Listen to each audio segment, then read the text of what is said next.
미국의 심장이 멈췄습니다. CNN 긴급 속보가 전 세계로 타전됐습니다. 실리콘밸리 서버팜 17개 단지가 동시 냉각 실패, 오픈 AI, 구글 인공지능, 미터 라머가 모두 다운되고 있었죠. 세계 AI 산업의 80%가 지금 이 순간 증발하고 있었습니다. 데이터 센터가 멈추고 AI 도시는 숨을 잃었습니다. 미국 전역이 암흑에 빠졌죠. 백악관 상황실, 대통령의 목소리가 차갑게 가라앉았습니다. 옵션을 전부 말씀하십시오. 에너지부 장관이 대답했습니다. 각하, 지인은 4개월, 시먼즈는 6개월, 롤즈마이너스로이스는 1년입니다. 대통령이 테이블을 쳤습니다. 우리에겐 유업 시간밖에 없습니다. 침묵이 흘렀습니다. 세계 최강국이 속수무책이었죠.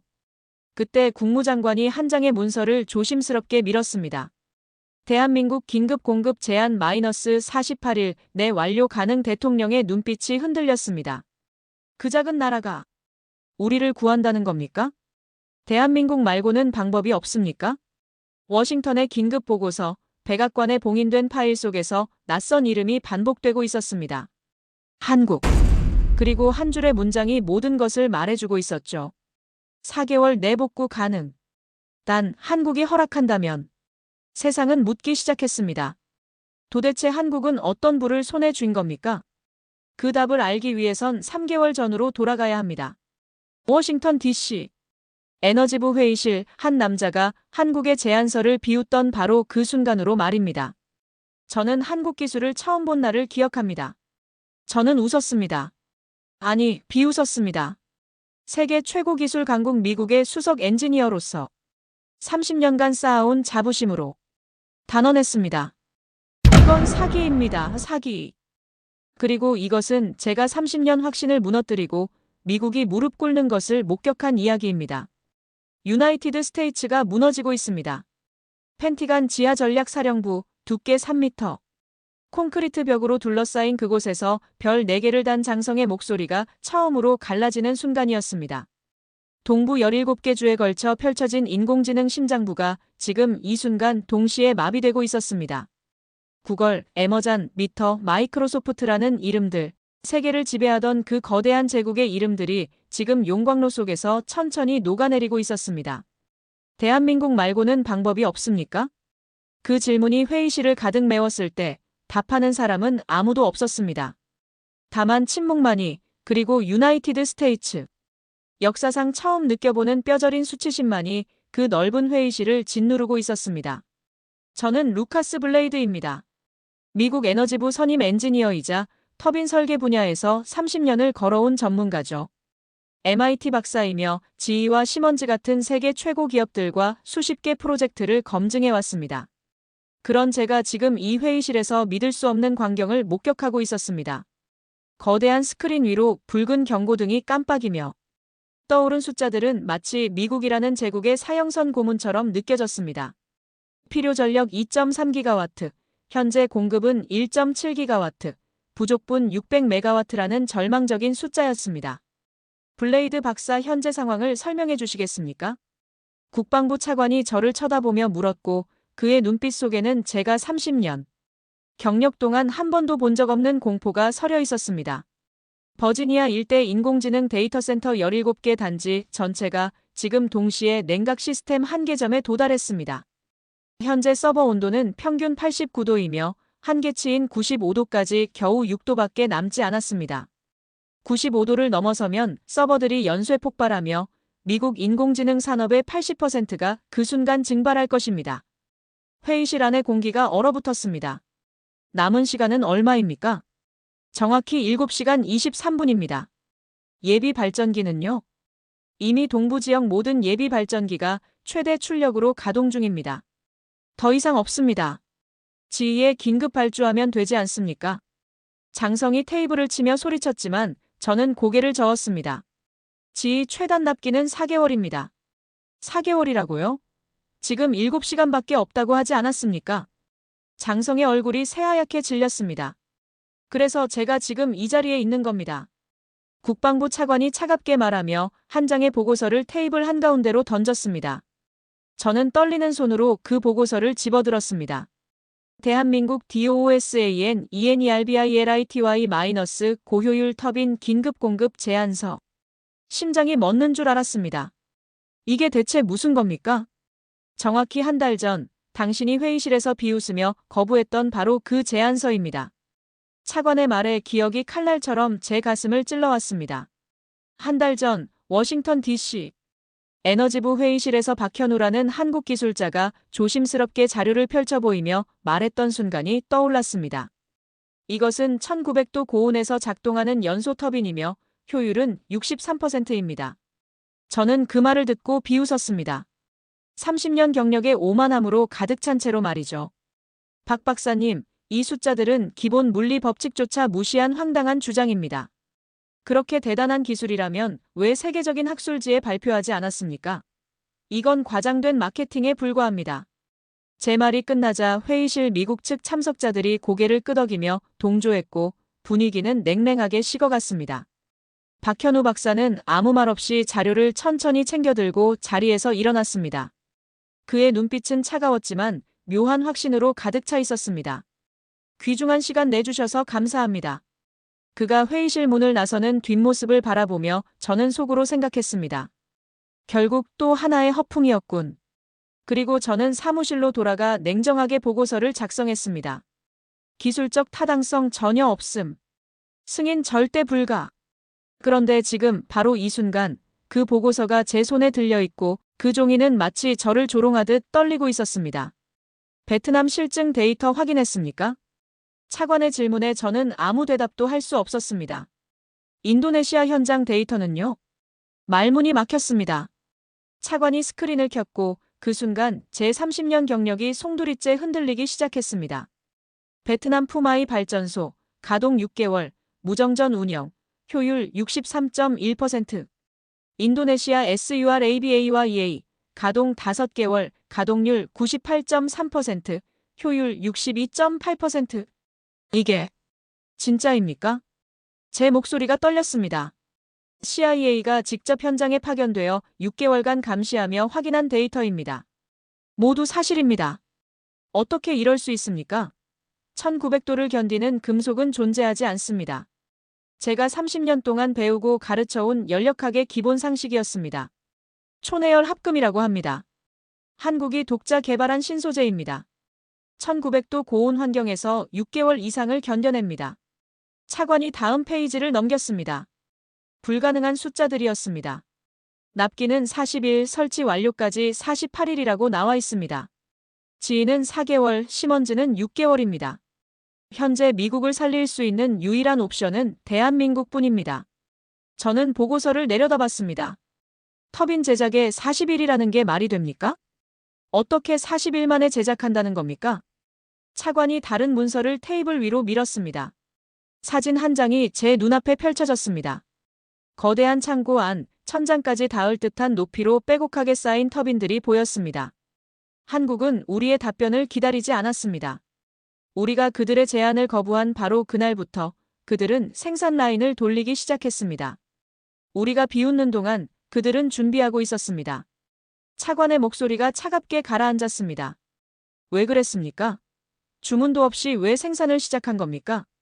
확신이 있었으니까요. 언젠가 세계가, 미국이 그들을 찾을 거라는 확신 말입니다. 그리고 그 예측은 정확했습니다. 저는 할 말을 잃었습니다. 우리가 오만하게 거부하는 동안 한국은 묵묵히 증명하고 있었습니다. 우리가 학술지 발표가 없다며 조롱하는 동안 그들은 베트남과 인도네시아 현장에서 6개월씩 데이터를 쌓고 있었습니다. 블레이드 박사, 당신이 긴급 검증단 책임자입니다. 내일 새벽 6시 한국 보령으로 출발합니다. 장성이 무거운 목소리로 말했습니다. 제가 검증단을 이끈다고요? 당신이 가장 회의적이었으니까요. 당신이 직접 확인하고 와야 합니다. 그래야 우리가 믿을 수 있습니다. 저는 천천히 고개를 들어 회의실을 둘러봤습니다. 국방부 차관, 사성 장군, 에너지부 국장, 그들 모두의 눈빛이 저를 향하고 있었습니다. 보령 실증단지에서 모든 것을 확인하십시오. 터빈의 실제 작동 상태, 온도 데이터, 효율 측정치, 그리고 그들이 주장하는 초내열 합금의 실체까지 전부 다요. 미국의 운명이 당신의 보고서에 달려 있습니다. 차관이 말했습니다. 회의가 끝났습니다. 저는 복도로 나와 팬티간 창밖을 바라봤습니다. 워싱턴의 불빛들이 저 아래 반짝이고 있었지만 그 불빛들이 곧 꺼질지도 모른다는 생각이 머릿속을 떠나지 않았습니다. 주머니에서 핸드폰을 꺼내 MIT 동기인 톰에게 전화를 걸었습니다. 톰, 나야. 한국 터빈 기술 들어봤지? 아, 그 허풍쟁이들. 며칠 전 더 뉴요크 타임즈에서 제대로 조롱당했잖아. 그게 진짜였어. 전화 너머로 침묵이 흘렀습니다. 뭐라고? CIA가 직접 확인했어. 베트남, 인도네시아 실증 데이터 전부 사실이야. 1900도 효율 63%, 가동률 98%. 모두 진짜였어. 그럼 우리가 틀렸어, 톰. 완전히 틀렸어. 전화를 끊었습니다. 손이 떨렸습니다. 30년 동안 쌓아온 확신이 무너지는 소리가 들렸습니다. 그날 밤 저는 집에 돌아갔지만 잠들 수 없었습니다. 책상 위에는 한 달 전 제가 작성한 보고서가 놓여 있었습니다. 기술적 타당성 전혀 없음. 승인 절대 불가. 그 문장들이 저를 비웃고 있었습니다. 창밖으로 동이 트기 시작했습니다. 몇 시간 후면 저는 태평양을 건너 한국으로 향할 것입니다. 그리고 그곳 보령이라는 곳에서 제가 비웃었던 진실과 마주하게 될 것입니다. 서랍에서 박현우 박사가 남긴 명함을 꺼냈습니다. 박현우 박사. DOSANENERBILITY 수석연구원. 한 달 전 회의실을 나서던 그의 뒷모습이 떠올랐습니다. 조롱당했지만 흔들리지 않던 그 눈빛, 확신으로 가득 찬 그 표정이요. 당신이 옳았습니까? 저는 중얼거렸습니다. 대답은 곧 나올 것입니다. 태평양 건너 대한민국 보령에서 말입니다. 인천공항에 도착한 순간 저는 이상한 기분을 느꼈습니다. 미국을 떠날 때만 해도 저는 검증자였습니다. 한국의 허풍을 밝혀낼 조사관이었죠. 그런데 지금 이 낯선 땅에 발을 디디는 순간 저는 깨달았습니다. 제가 구걸자가 되어 있다는 것을요. 공항 입국장을 나서자 한 무리의 사람들이 저를 기다리고 있었습니다. 그 중심에 박현우 박사가 서 있었습니다. 블레이드 박사님, 먼 길 오시느라 수고하셨습니다. 그의 목소리는 한 달 전과 달랐습니다. 조롱당했던 그날의 떨림은 없었고 대신 차분한 확신만이 담겨 있었습니다. 박 박사님. 저는 그의 손을 잡았습니다. 한 달 전 회의에서 제가 했던 말들 사과드립니다. 괜찮습니다. 오히려 감사합니다. 덕분에 우리는 더 단단해졌습니다. 그의 말에 저는 고개를 숙일 수밖에 없었습니다. 차량은 곧바로 보령으로 향했습니다. 창밖으로 스쳐 지나가는 한국의 풍경을 바라보며 저는 생각했습니다. 이 작은 나라가 제가 평생 믿어왔던 미국의 기술 우위를 무너뜨렸다는 사실이 아직도 믿기지 않았습니다. 곧 도착합니다. 박현우 박사가 말했습니다. 차량이 거대한 단지 앞에 멈췄습니다. 보령 LNG 복합화력 실증단지라는 간판이 눈에 들어왔습니다. 여기가 모든 것이 시작된 곳입니다. 박현우 박사가 앞장서서 걸었습니다. 단지 안으로 들어서자 거대한 터빈들이 일렬로 늘어서 있었습니다. 각 터빈마다 붙은 센서들이 실시간으로 데이터를 전송하고 있었고 중앙 제어실의 모니터에는 온도, 압력, 효율 수치들이 끊임없이 갱신되고 있었습니다. 3호기 터빈입니다. 현재 가동 8개월째입니다. 박현우 박사가 가장 큰 터빈 앞에 멈춰 섰습니다. 저는 터빈을 올려다봤습니다. 높이만 10m는 좋게 넘어 보였습니다. 지금 바로 점화하시겠습니까? 네, 직접 확인하고 싶습니다. 박현우 박사가 고개를 끄덕이며 제어실로 향했습니다. 거대한 모니터 앞에 섰을 때 저는 떨리는 손으로 노트북을 꺼냈습니다. 제가 직접 데이터를 기록해야 했습니다. 미국의 운명이 이 숫자들에 달려 있었으니까요. 점화 준비 완료되었습니다. 엔지니어가 보고했습니다. 시작하십시오. 박현우 박사의 지시가 떨어졌습니다. 점화 버튼이 눌러지는 순간 터빈 내부에서 낮은 진동이 느껴지기 시작했습니다. 모니터 위로 숫자들이 치솟기 시작했습니다. 회전수 1000, 2000, 3600, 온도 500도, 1000도, 1500도, 1700도 돌파했습니다. 엔지니어의 목소리가 들렸습니다. 저는 숨을 참았습니다. 1800도, 1900도 도달했습니다.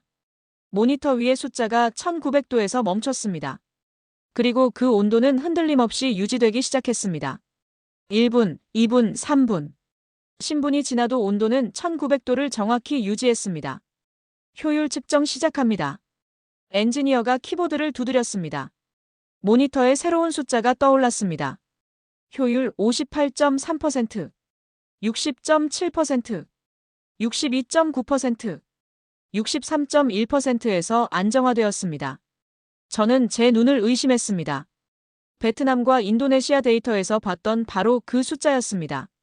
그런데 지금 제 눈앞에서 실시간으로 재현되고 있었습니다. 진동 측정치는요? 제가 물었습니다. 0.03입니다. 허용 기준치 0.5 대비 40% 수준입니다. 불가능했습니다. 1900도 고온에서 이런 안정성을 보인다는 것은 금속 재료 공학의 상식을 뒤엎는 일이었습니다. 블레이드 박사님, 박현우 박사가 저를 불렀습니다. 실제 블레이드를 보시겠습니까? 네, 꼭 보고 싶습니다. 우리는 터빈 옆 작은 연구실로 이동했습니다. 테이블 위에 터빈 블레이드 샘플이 놓여 있었습니다. 길이 약 30cm, 은빛으로 빛나는 금속 날개였습니다.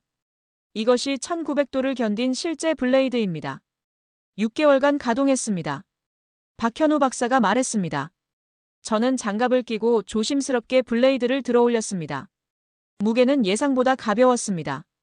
하지만 표면은 놀라울 정도로 매끄러웠습니다. 크랙은 없습니까? 열 변형은요? 현미경으로 확인하시겠습니까? 박현우 박사가 옆에 있던 고배율 현미경을 가리켰습니다. 저는 블레이드를 현미경 아래 놓고 배율을 올렸습니다. 1000, 2000, 5000. 믿을 수 없었습니다. 표면에 미세 크랙이 전혀 보이지 않았습니다. 크리프 변형의 흔적도 없었습니다. 마치 방금 제작된 것처럼 완벽한 결정 구조를 유지하고 있었습니다. 이게 어떻게 가능합니까? 제 목소리가 떨렸습니다. 니켈 기반 초내열 합금입니다. 레듐과 탄탈륨을 최적 비율로 첨가했고 단결정 성장 기술로 제작했습니다. 우리가 10년간 연구한 결과입니다. 박현우 박사의 설명이 이어졌습니다. 저는 현미경에서 눈을 떼지 못했습니다. 10년. 그들은 10년 동안 이것을 준비했습니다. 미국이 세계 최고라고 자만하는 동안 한국은 묵묵히 미래를 만들고 있었습니다. 블레이드 박사님, 박현우 박사가 조용히 말했습니다. 우리는 세계를 이기려고 한 것이 아닙니다. 다만 우리가 할 수 있는 최선을 다했을 뿐입니다. 그 순간 저는 깨달았습니다. 한 달 전 회의실에서 제가 본 것은 박현우 박사의 오만함이 아니었습니다. 그것은 10년간 쌓아온 확신이었습니다. 지금 미국을 도와주시겠습니까? 저는 물었습니다. 물론입니다. 우리는 이미 준비되어 있습니다. 박현우 박사가 미소 지으며 대답했습니다. 보령에서의 3일은 제 인생에서 가장 긴 3일이었습니다. 매일 아침 6시부터 밤 11시까지 저는 터빈의 모든 것을 확인했습니다. 온도 센서 데이터, 진동 측정치, 효율 곡선, 블레이드의 미세 구조까지 하나도 빠짐없이 검증했습니다. 그리고 매번 제 30년 경력이 무너지는 소리를 들어야 했습니다. 셋째 날 밤, 저는 호텔방에서 최종 보고서를 작성하고 있었습니다. 노트북 화면에는 제가 3일 동안 수집한 데이터들이 빼곡히 정리되어 있었습니다. 1900도 연소 온도, 63.1% 효율, 98.3% 가동률, 0.03 진동치. 모두 사실이었습니다. 키보드 위에 손을 올렸지만 쉽게 타이핑이 시작되지 않았습니다. 이 보고서 한 장이 미국의 자존심을 무너뜨릴 것이기 때문입니다. 동시에 미국을 살릴 것이기도 했지만요. 검증 결과 대한민국 DOOSAN, ENERBILITY의 고효율 터빈 기술은 모든 주장이 사실로 확인됨. 첫 문장을 쓰는 순간 눈물이 날 것 같았습니다. 자존심 때문이 아니었습니다. 제가 얼마나 오만했는지 깨달았기 때문입니다. 보고서를 완성하고 워싱턴으로 전송했습니다. 새벽 2시 국방부 차관에게서 전화가 왔습니다. 블레이드 박사, 보고서 확인했습니다. 정말 전부 사실입니까? 네, 제 경력을 걸고 보증합니다. 한국의 기술은 진짜입니다. 전화 너머로 긴 한숨이 들렸습니다. 백악관에서 긴급회의가 소집되었습니다. 내일 아침 8시 대통령 주재 회의입니다. 알겠습니다. 전화를 끊고 창밖을 바라봤습니다. 보령의 밤하늘에는 별이 가득했습니다. 저 별빛처럼 한국은 조용히 빛나고 있었습니다. 다음 날 아침 박현우 박사가 호텔 로비에서 저를 기다리고 있었습니다. 공항까지 배웅하겠습니다. 감사합니다, 박 박사님. 차 안에서 박현우 박사가 조용히 말했습니다. 블레이드 박사님, 한 가지만 여쭤봐도 될까요? 물론입니다. 한 달 전 회의에서 저희를 거부하셨을 때 화가 나지 않았냐고요. 저는 잠시 생각했습니다. 솔직히 말씀드리면 그때는 당신들이 틀렸다고 확신했습니다. 하지만 지금은 압니다. 틀린 사람은 제가 아니라 우리 미국이었다는 것을요. 박현우 박사가 고개를 끄덕였습니다. 화는 나지 않았습니다. 다만 안타까웠습니다.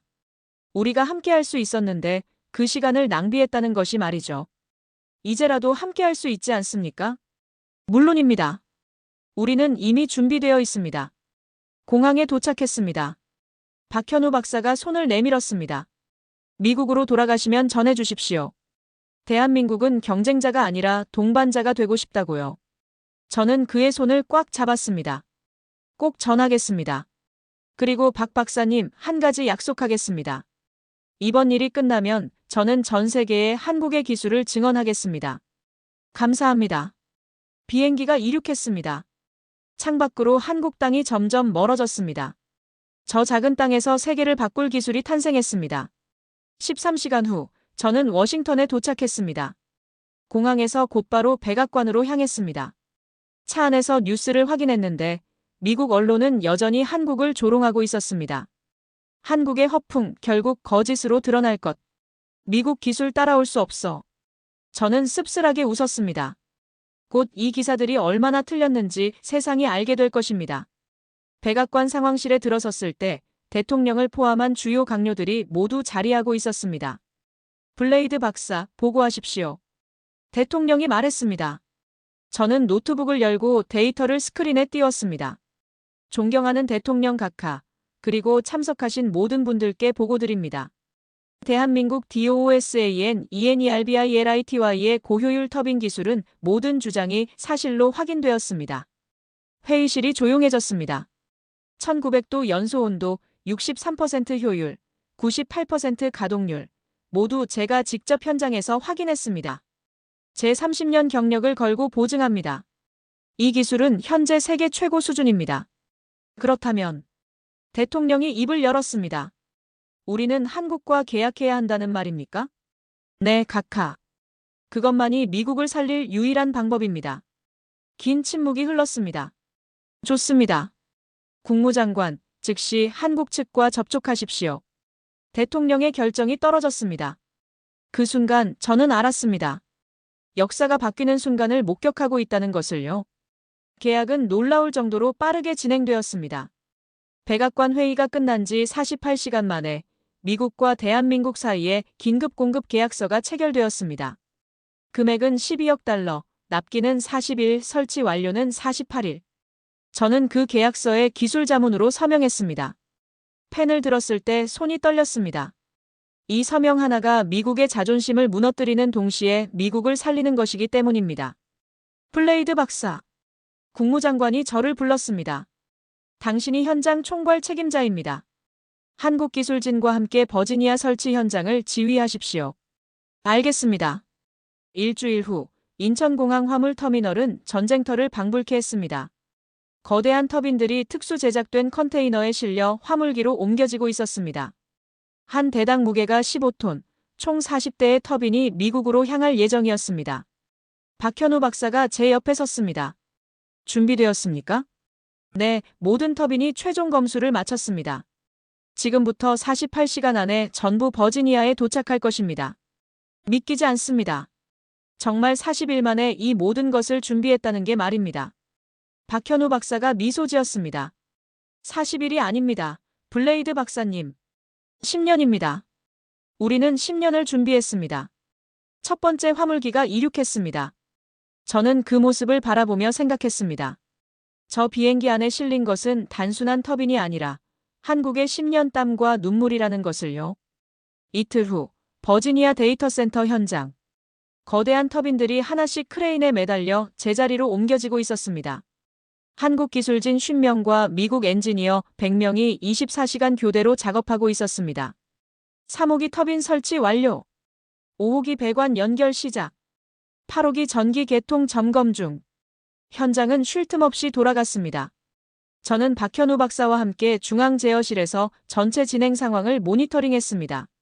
진도가 예상보다 빠릅니다. 제가 말했습니다. 우리 팀은 이미 베트남과 인도네시아에서 같은 작업을 여러 번 해봤습니다. 익숙합니다. 박현우 박사가 대답했습니다. 40일째 되는 날 새벽 마지막 터빈 설치가 완료되었습니다. 전체 40대 터빈 설치 완료되었습니다. 현장 책임자의 보고가 들렸습니다. 최종 점검 시작하십시오. 저는 지시했습니다. 12시간 동안 모든 시스템을 점검했습니다. 배관, 전기 개통, 냉각 시스템, 제어 소프트웨어까지 하나하나 확인했습니다. 이상 없습니다. 이상 없습니다. 모든 시스템 정상입니다. 각 팀에서 보고가 올라왔습니다. 48일째 오후 6시, 드디어 그 순간이 왔습니다. 점화 준비 완료되었습니다. 박현우 박사가 저를 바라봤습니다. 블레이드 박사님, 버튼을 누르시겠습니까? 저는 고개를 저었습니다. 아닙니다. 당신이 누르십시오. 이것은 한국의 승리입니다. 아닙니다. 블레이드 박사님. 이것은 우리 모두의 승리입니다. 박현우 박사가 제 손을 잡고 함께 버튼 위에 올렸습니다. 셋, 둘, 하나.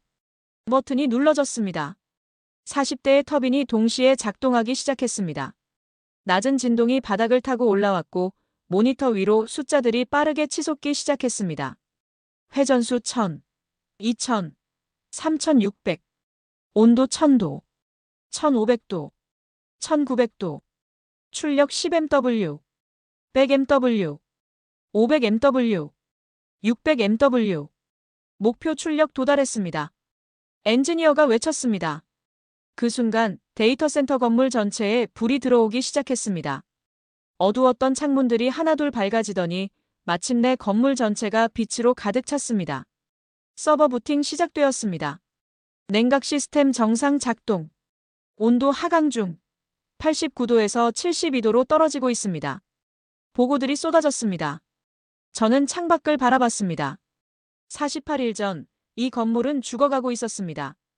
그런데 지금 한국의 기술로 다시 살아나고 있었습니다. 블레이드 박사님. 박현우 박사가 조용히 말했습니다. 우리가 해냈습니다. 저는 그의 손을 잡았습니다. 아닙니다, 박 박사님. 당신들이 해냈습니다. 제어실 안의 모든 사람들이 환호했습니다. 한국 기술진과 미국 엔지니어들이 서로 얼싸안고 기뻐했습니다. 그날 밤 CNN 속보가 전 세계로 타전되었습니다. 한국 기술로 미국 AI 심장부 되살아나다. 48일의 기적, 대한민국이 해냈다. 세계 최고 효율 터빈 한국이 증명하다. 저는 호텔방에서 뉴스를 보며 조용히 눈물을 흘렸습니다. 한 달 전 제가 비웃었던 그 나라가 지금 세계를 구하고 있었습니다. 버지니아 데이터 센터가 정상화된 다음 날 전 세계가 들썩이기 시작했습니다. 제 이메일함은 폭발 직전이었습니다. 독일, 프랑스, 영국, 일본, 심지어 중동 국가들까지 한국 터빈 기술에 대한 문의가 쏟아졌습니다. 블레이드 박사, 우리 프로젝트에도 적용 가능한지 검토해달라. 한국 측과 연결해줄 수 있는가? 기술 검증 보고서를 공유해달라.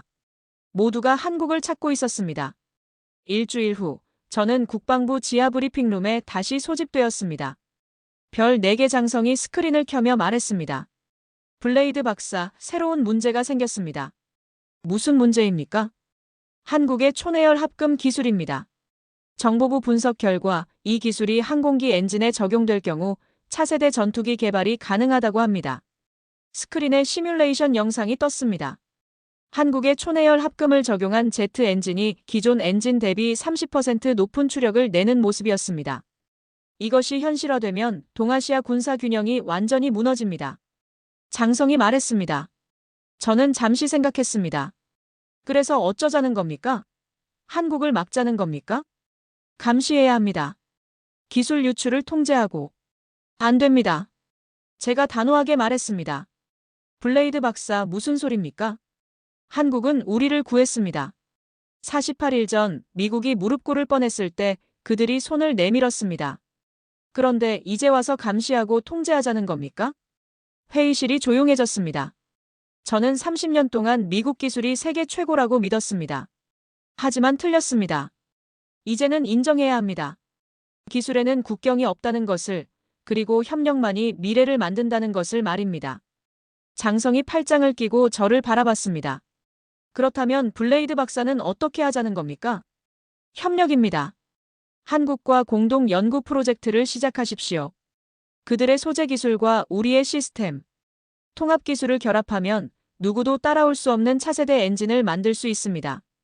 국방부 차관이 고개를 끄덕였습니다. 일리 있는 제안입니다. 적으로 만들 것이 아니라 파트너로 만들자는 거군요. 정확합니다.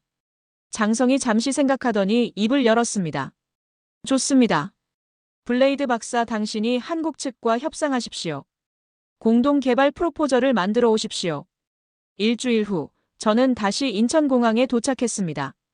이번에는 박현우 박사가 아니라 DOOSAN ENERBILITY 회장이 직접 나와 있었습니다.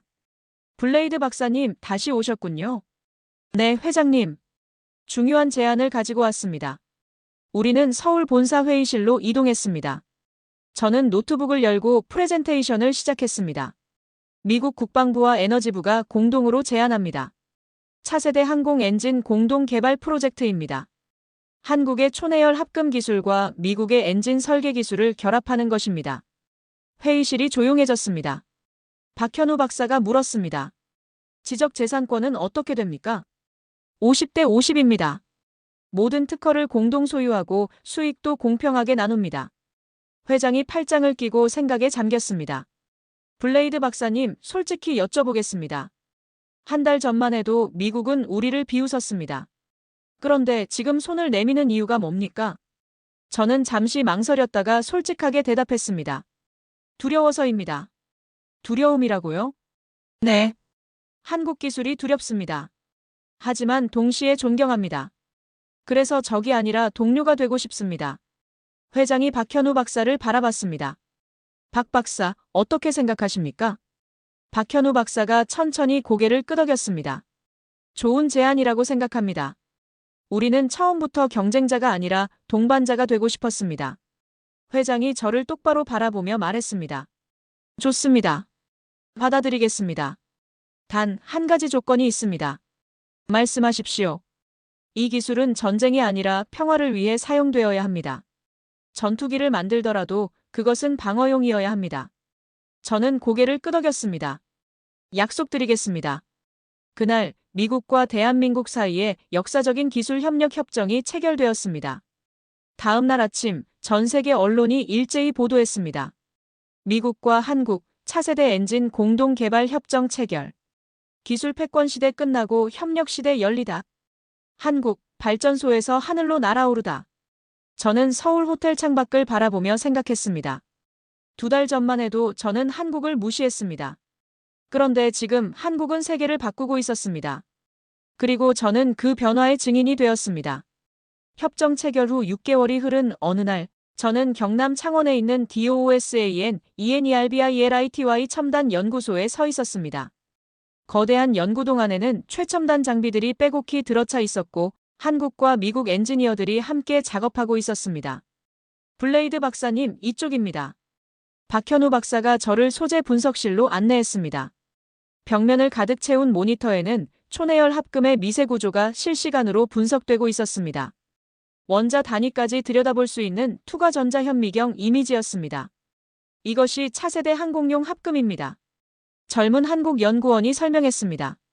발전용 터빈 대비 무게를 20% 줄이고 강도는 30% 높였습니다. 2100도까지 견딜 수 있습니다. 2100도. 발전용 터빈이 1900도였는데 다시 200도를 더 올렸다는 것입니다. 언제 실물 테스트가 가능합니까? 제가 물었습니다. 다음 주입니다. 시험용 엔진이 완성됩니다. 박현우 박사가 대답했습니다. 일주일 후, 저는 보령 실증단지에 다시 왔습니다. 이번에는 거대한 제트 엔진 테스트 시설 앞에 서 있었습니다. 두께 3m 콘크리트 벽으로 둘러싸인 방음실 안에 시험용 엔진이 설치되어 있었습니다. 미국에서 온 공군 장성과 에너지부 관계자들이 제어실에 모여 있었습니다. 준비되셨습니까? 박현우 박사가 물었습니다. 시작하십시오. 점화 버튼이 눌러졌습니다. 엔진이 굉음을 내며 작동하기 시작했습니다. 제어실 유리창이 진동할 정도로 강력한 소리였습니다. 모니터 위로 숫자들이 치솟았습니다. 추력 10톤, 15톤, 20톤, 온도 1500도, 1800도, 2000도, 2100도, 목표 온도 도달했습니다. 엔지니어가 외쳤습니다. 연료 효율 측정 시작합니다. 키보드를 두드리는 소리 후 새로운 숫자가 떠올랐습니다. 기존 엔진 대비 연료 소비 35% 감소, 추력대 무게 비율 40% 향상. 미국 공군 장성이 자리에서 벌떡 일어났습니다. 이게 정말입니까? 네, 장군님. 모두 실시간 측정치입니다. 박현우 박사가 차분하게 대답했습니다. 장성이 저를 돌아보며 말했습니다. 블레이드 박사, 이것이 실전 배치되면 동아시아 전체 공군력 판도가 바뀝니다. 제가 말을 이었습니다. 하지만 기억하십시오. 이것은 방어용입니다. 엔진은 6시간 동안 연속 가동되었습니다. 그동안 단 한 번도 온도가 흔들리지 않았고 진동치도 허용 범위 안에서 완벽하게 유지되었습니다. 테스트 성공적으로 완료되었습니다. 환호성이 제어실을 가득 채웠습니다. 그날 저녁 박현우 박사와 저는 보령 해변을 걷고 있었습니다. 블레이드 박사님, 솔직히 여쭤봐도 될까요? 물론입니다. 6개월 전 처음 보령에 오셨을 때와 지금 무엇이 가장 많이 바뀌었습니까? 저는 파도 소리를 들으며 천천히 대답했습니다. 저 자신입니다. 6개월 전 저는 미국이 세계 최고라고 믿었습니다. 하지만 지금은 압니다. 최고라는 개념 자체가 허상이라는 것을요. 중요한 건 함께 성장하는 것입니다. 박현우 박사가 고개를 끄덕였습니다. 우리도 배웠습니다. 기술만으로는 부족하다는 것을요. 미국의 시스템 통합 능력과 우리의 소재 기술이 만났기에 이런 결과가 가능했습니다.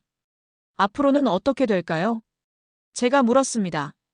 더 많은 나라들이 합류할 것입니다. 이미 독일과 일본이 참여 의사를 밝혔습니다. 기술 패권의 시대는 끝나고 기술 연대의 시대가 시작될 것입니다.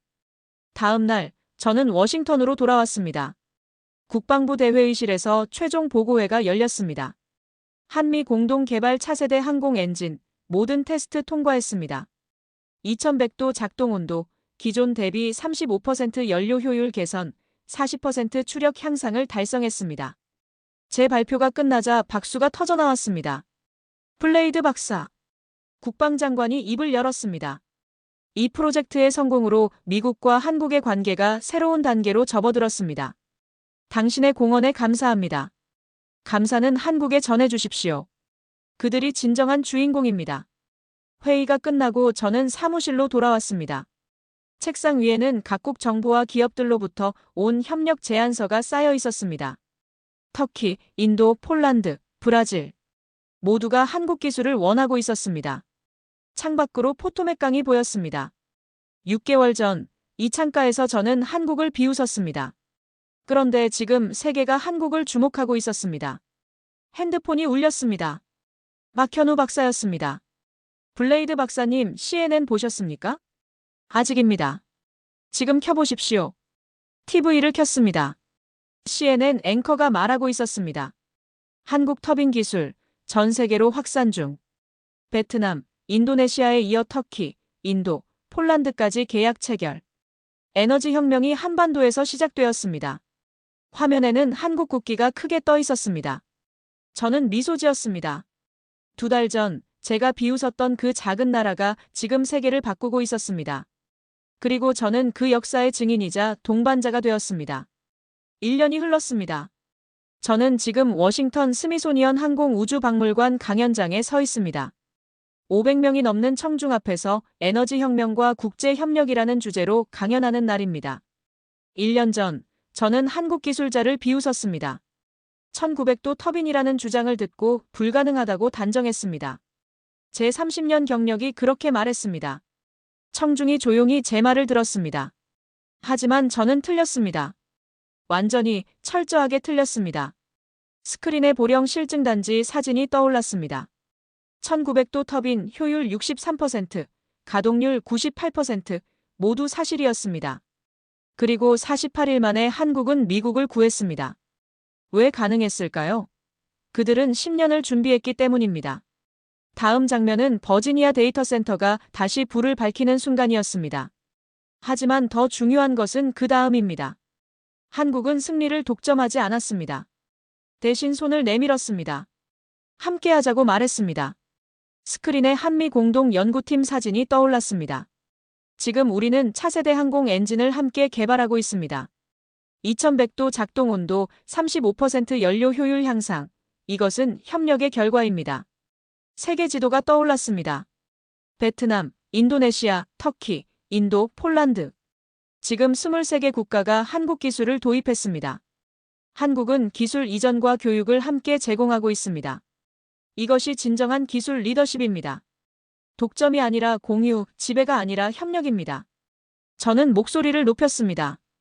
1년 전 저는 오만했습니다. 하지만 한국은 제게 가르쳐 주었습니다. 진정한 강함은 함께 서는 것이라고요. 청중 전체가 일어나 박수를 쳤습니다.